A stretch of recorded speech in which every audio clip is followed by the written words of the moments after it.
Hey now everybody, this is Professor Island, and today we are discussing critical perspectives, critical approaches. This is biographical criticism. Biographical criticism is a critical perspective that essentially says that a work is going to be a reflection of the author's life up to the point that the work was written. What we are looking for is a translation of the work in the context that it is reflective of some aspect of the author's life.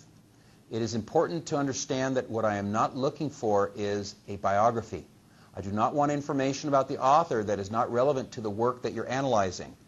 For example, if you were to discuss Anthony Kiedis's song Under the Bridge, which was made popular by his band, the Red Hot Chili Peppers, and you're examining biographically what he's talking about, his discussion about being under the bridge, giving his life away, drawing blood and all that stuff, that is all relevant to the fact that he was a heroin addict, and he does mention that specifically. The fact that he feels all alone, has no partner, is because during the time that he became clean within the band, he was ostracized because A, his primary friend Hillel had already died of an overdose, but also the new guy and Flea were getting high without him. The point is that we're looking for specific instances within the author's life that are relevant to the lyric itself. You would not, for example, discuss anything that happened after the work was written. You wouldn't talk about his work with anti-drug legislation or his work with rehab or anything like that. It's not relevant.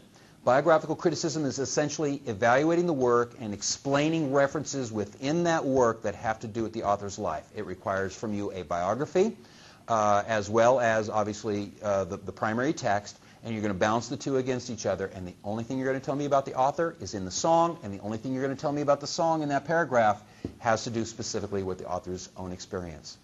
Keep these things in mind as you develop your paragraphs. Stay in touch.